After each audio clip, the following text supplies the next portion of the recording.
Good morning, everybody. We're live here from the birdhouse. It is Tuesday, October 7th. It is starting to feel like fall, although we've had some very, very warm days. So I thought today we'll talk about some of the basics on attracting birds to your backyard in the fall. So everything you need to attract a nice diversity of birds this time of the year. As always, if you've got questions, you can put those in the comments. You can just say hi, and we'd love to know what kind of birds you're seeing out there. Birds are other creatures, so we do have some fun stuff going on. Actually, today we do have a hike, although it is supposed to rain. So we're kind of playing it by ear. But we do have a hike at Mendon Ponds at 1 o'clock from 1 to 3. It's our last hike of the year with author Jack Butler. If it does get rained out today, we are going to reschedule it. So keep an eye on the weather. If it is raining quite a bit, we will reschedule. Otherwise, we will meet you at Mendon Ponds at 1 p.m. So we've got that going on today. And then we will have Matt Young from the Finch Network joining us next Tuesday on our live stream also, and he'll be talking about the winter finch forecast. So that's going to be really, really exciting. But we'll get started today about fall birding basics. First of all, we are definitely in fall migration. So usually doesn't get as much attention as the spring migration when so many brightly colored birds are flowing into the area. But there is a lot of migration going on. So a lot of birds are moving south, but some birds are moving from the north south down to, from the north, moving down south to our area. And that's where they'll be all winter long. So this is south for them. So there is a lot of bird movement going on. So depending on where you are in the country, you might be seeing a lot of bird movement tonight. Keep in mind, a lot of these birds do migrate overnight. So lots of bird migration in the middle of the country, not so much where I am. Personally, tonight in Western New York, like I said, we're supposed to get some rain and some storms, and that can delay the migration. But take a look at the night of Wednesday night into Thursday.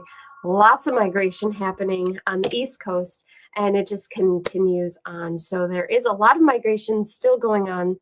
And we'll get started with some of the fall birding basics. As far as where I am in Western New York, it is a great place for birding all year round. So the species, of course, do vary depending on the season. But even in the month of October, there are usually over 200 species, about 205 species that are frequently seen in the area. So even in these fall months, there is a lot of diversity, and you can attract these birds to your backyard in different ways. And they're the same things as other times of the year. You want to provide them with water, shelter, and some food. So we'll cover all of those. They do change slightly with the fall months and as it gets cooler. And so, first of all, water. It can't hurt to put water out. Water is a super easy way to attract birds. Not all birds will come to a feeder. They don't all nest in houses or roost in houses, but they all need some kind of water in order to be to drink and to clean their feathers. And this can attract a whole big diversity of birds that might not usually be in a backyard setting with a lot of feeders. We have the solar fountain kits, which are super popular in the summer months. And while we still have some sun out there, you can add these to your bird bath. They are a solar panel connected to a pump, and it moves the water and creates a little fountain feature. But as we get into the fall and into the winter months, you might want to consider doing a heated bird bath option. So depending on what kind of bird bath you have, you can add a heater to it. If it's a bird bath that is made of metal or plastic, something that can be left out all winter long, you can add a heater. And most of the heaters we carry operate on a thermostat. So you plug them in. They don't run continuously. They just run enough to keep the water unfrozen. Same with the whole heated bird bath units themselves that have the heating elements just all enclosed in the bird bath. Those also operate on a thermostat.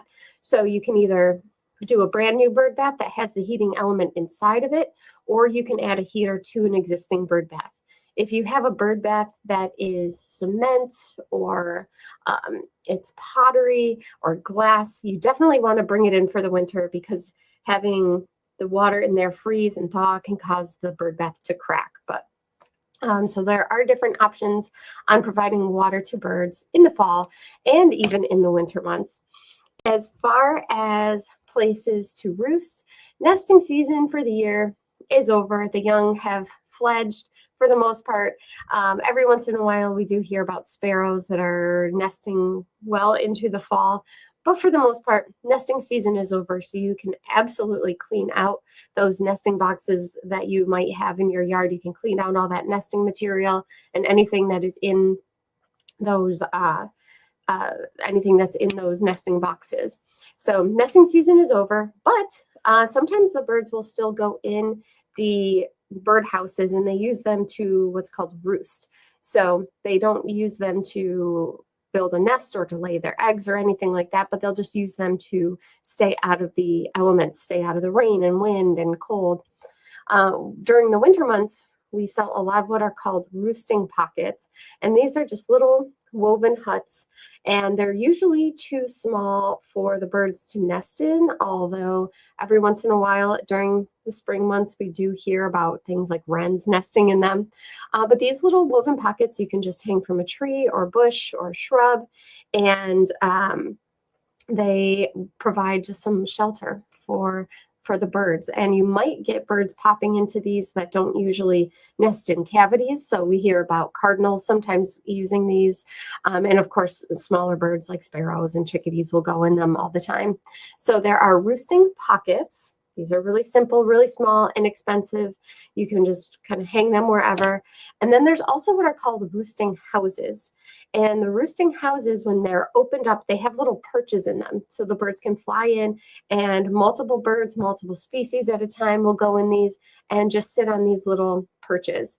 What's cool about some of these roosting houses is that you can use them as a roosting feature in the fall. And then in the spring, you can take the perches out.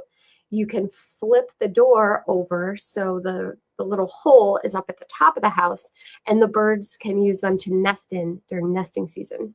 So if you happen to have one of these convertible, they're called convertible roosting houses, now would be the time to convert it from your nesting house to the bird house to the roosting house. So you want to put those perches in, flip the door so the entrance hole is at the lower part of the house, and then you are good to go. So we do have what are called roosting houses. So these are just there's just more substantial than the roosting pockets. So just a different place for the birds to go in to stay out of the elements. So we've got a couple of styles in now, and we'll have some more coming in the next couple weeks here to get ready for the cold season. But it is migration time. You might start to see big flocks of birds. You might be already seeing big flocks of birds. And if you're getting flocks of blackbirds coming through, don't be surprised if at your feeders you start to see things like big flocks of red-winged blackbirds mixed in with the grackles, sometimes mixed in with the brown-headed cowbirds. And if they are raiding your feeders, and if you're going through a lot of seed, you can always switch to safflower seed. And the blackbirds don't like safflower seed, but lots of the finches eat safflower. Cardinals love safflower. So it's a good way to still attract birds, but you don't have to worry about getting those huge, huge flocks of blackbirds that you might be getting this time of the year. For the most part, the blackbirds will go south for the winter, although some do stick around all winter long. But in general, you shouldn't be getting giant, giant flocks of them in the wintertime. Now, the European starling, though, is here all year round, but just like those blackbirds, they won't eat the safflower seeds. So you can put that out to kind of discourage them from coming to the feeders. And this is what the European starlings look like. So this is their non-breeding plumage. So in the wintertime, they look quite speckly, and sometimes they're more gray in color. So they are going to be here all year round, but things like the grackles and the red-winged blackbirds tend to all move down south. Cardinals, like I mentioned, absolutely love the safflower seed. They like the black oil sunflower seed. Our best-selling blend is our chickadee blend. There's something in here for any kind of bird that's going to come to a seed feeder. So it's a fantastic blend for all year round. There's sunflower seed in here. There's safflower. There is the shelled sunflower or the sunflower hearts, which are great for the small finches. And there's peanuts in there. So lots of things like peanuts, as you'll see as we go on here, talking about some of the basics for the fall. But if you're trying to attract cardinals, absolutely put out some kind of seed mix that has sunflower seed in it or safflower.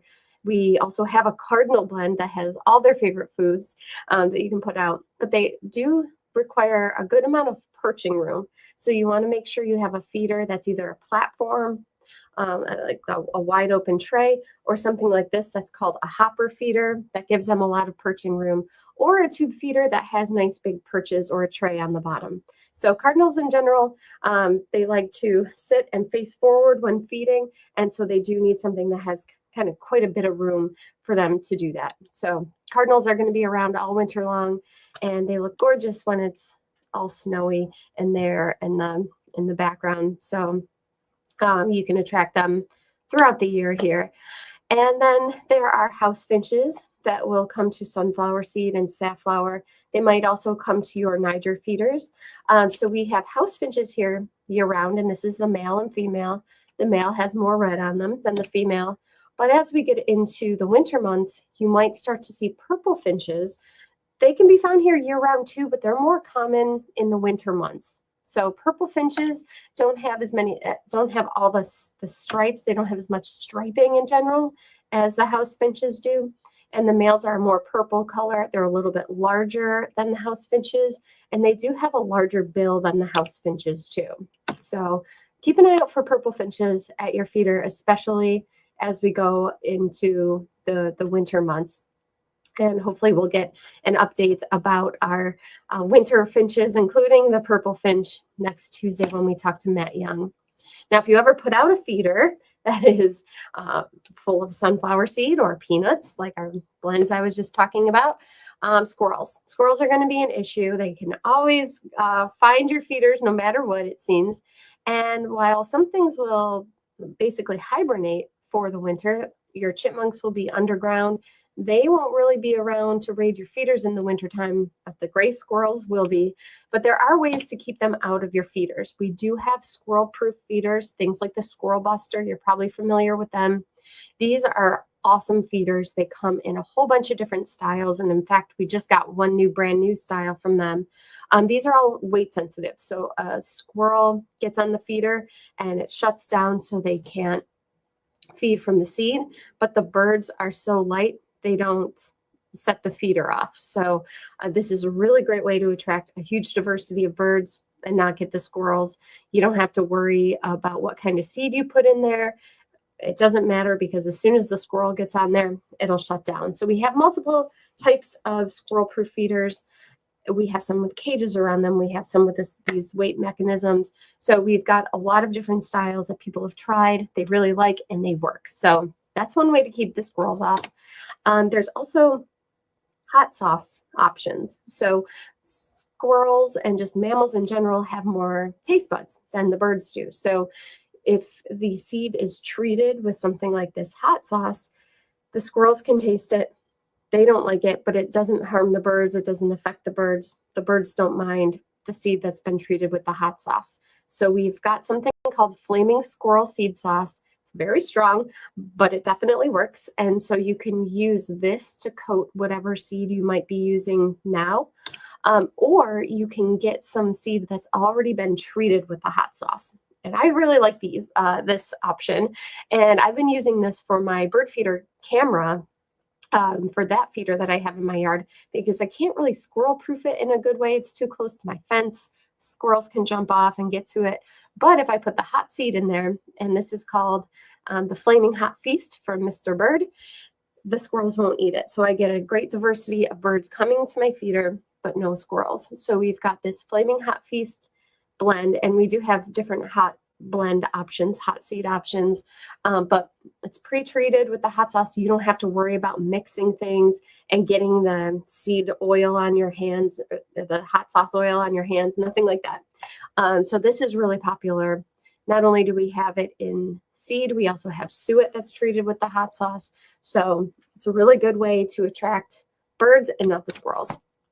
So some other birds that are going to be around in the fall and in the winter months to be on the lookout for are going to be mourning doves, especially if you have, just like how the cardinals like a nice open platform feeder, the mourning doves like that too. They're a pretty large bird, so they do like that perching room. You might get mourning doves perching on your feeders or feeding off the ground, so they'll be here all winter long. And we'll start to get some of our winter visitors coming back. So most people don't get the dark-eyed juncos in the spring months or in the summer, but in the winter, we have them. We definitely have them in big numbers, and in the fall. So they're starting to come back to the area, and they like sunflower seed. They like the sunflower hearts. They like millet. So you might see the dark-eyed juncos at your feeder or kind of hanging out underneath. They tend to hop around on the ground and feed on the seed that's been dropped. So they are coming back to the area.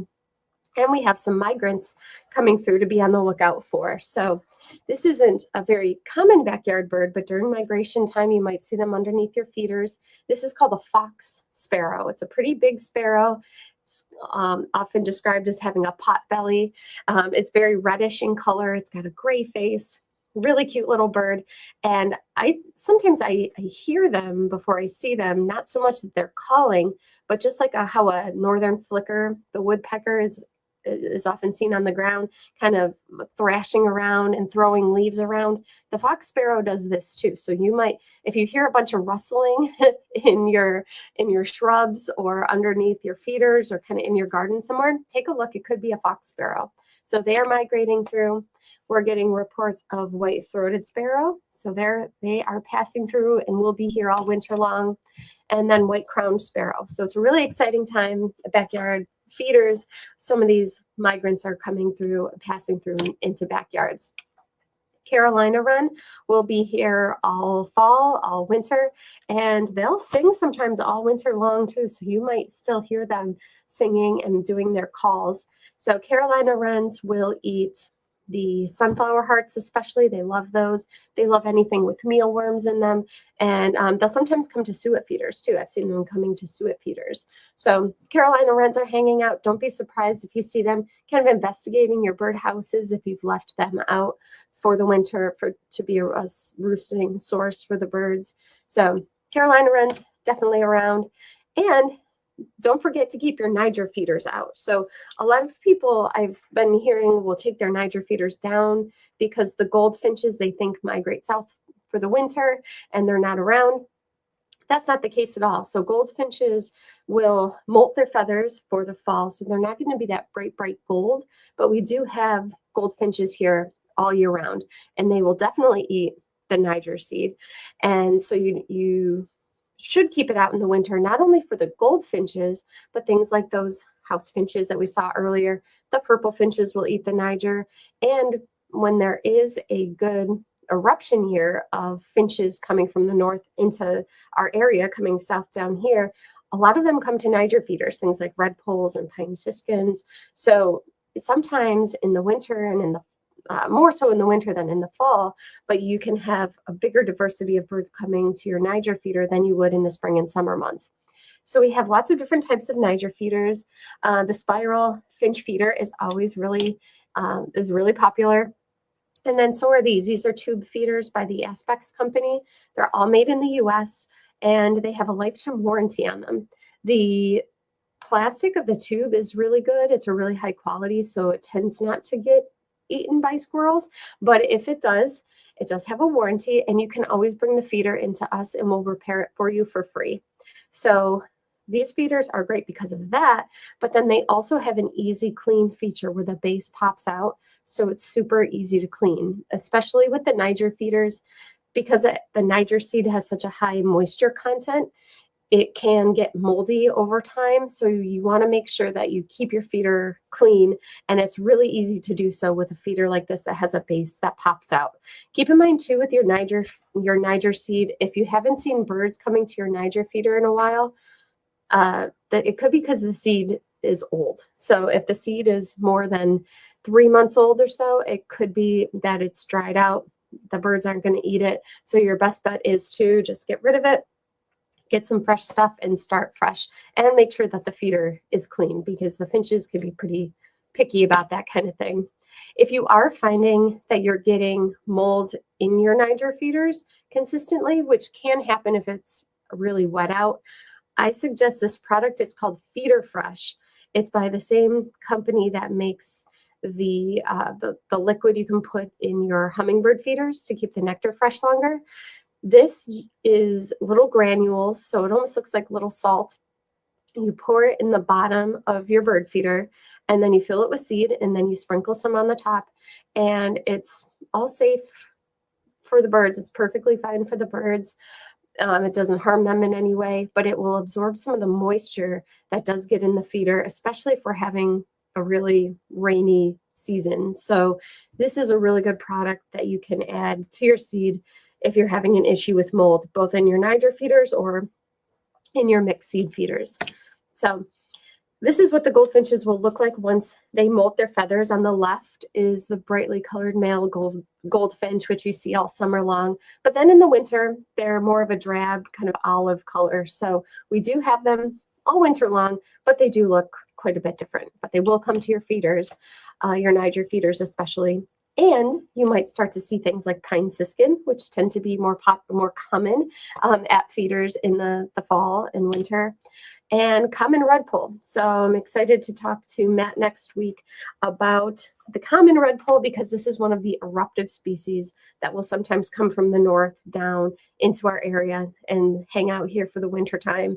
And they'll eat the seeds from pine cones. They'll come to feeders. So it's always exciting when we have an eruption year and we've got common redpoll. So that's another bird you might see on your Niger feeder in the winter.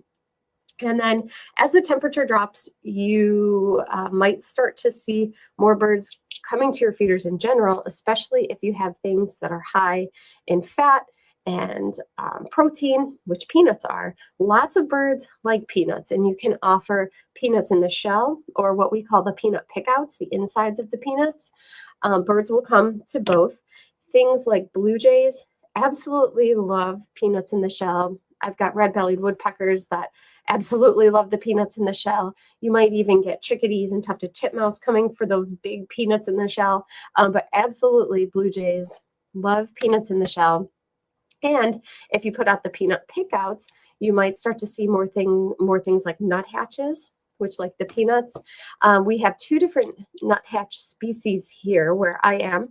Depending on where you are in the country, you might have even more or different species. But we have the white-breasted nuthatch, which is this one right here, and then also the red-breasted nuthatch. And nuthatches in general are just eruptive on their own, but in the winter months, the red-breasted nuthatch for us is especially eruptive, and we tend to get more of them in the winter months. And so it'll be interesting to see if it's an eruptive year for the red-breasted nuthatch, but they'll come to suet. They love the peanuts. They love sunflower hearts. So keep an eye out for the little red-breasted nuthatches at your feeders also. And chickadees love peanuts, especially those peanut pickouts. Here's a picture of a chickadee kind of showing its behavior. They tend to grab a seed and then fly elsewhere with it and put it between their little feet and peck away at it, which is adorable to see.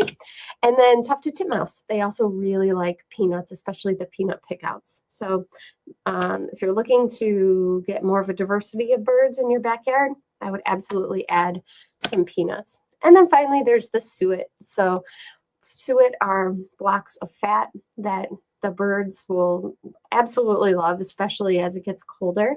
And suet especially attracts woodpeckers. So things like northern flicker on the left are more common in the winter months. People tend to get them at their bird feeders in the winter and a little bit in the spring and summer, but not all too much. And then you might even get things like the giant pileated woodpecker, which is pretty giant, I should say. And that they absolutely love the suet. And these are what are called paddle-tail suet feeders.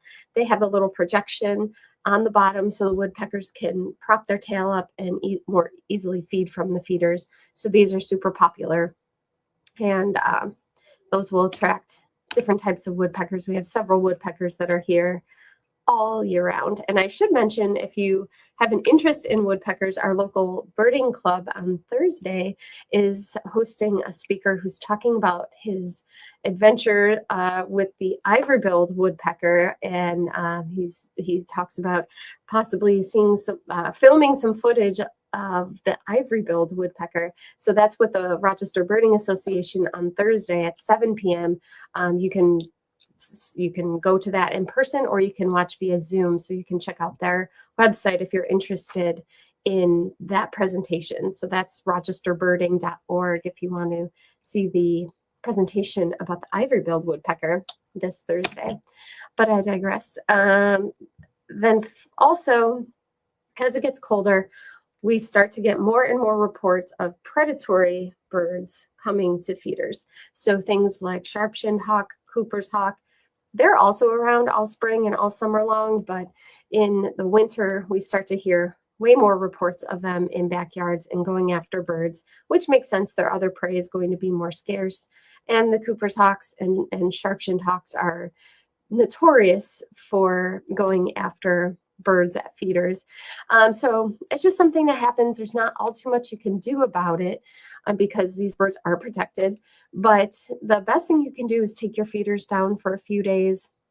The birds will just kind of naturally scatter, and then the predators tend to do the same thing. So not all too much that you can do to keep them away. It can be quite startling to see the after effects of a hawk in your backyard, but having predators is part of a healthy ecosystem. So keep that in mind too for your backyard. And then during fall migration, especially, well, during any migration, spring migration, fall migration, you might start to get more window strikes on your windows, the birds hitting the windows and being stunned, or it can kill the birds. And it causes lots and lots and lots of bird death a year. But you can easily change that in your own home by putting out window decals. And we do have some different decals that work to help with the window strikes. On the left, I have an example here of some that reflect UV light. So you put them on the outside of the window. They reflect UV light, and birds can see in the UV spectrum, so they can see that there's something there on the windows. And then we also have what are called feather-friendly decals. And these are little strips that are just little squares, and they're spread about 2 inches apart, and that's been found to really reduce window strikes on your windows too. So we've got a whole bunch of different types of options for window decals to help prevent window strikes here at the store too. So thank you guys for watching, and it looks like we do have a question here from Ed. He said, where is the Men in Ponds hike meeting today? So the hike is meeting at 1 p.m. and I do have it right here.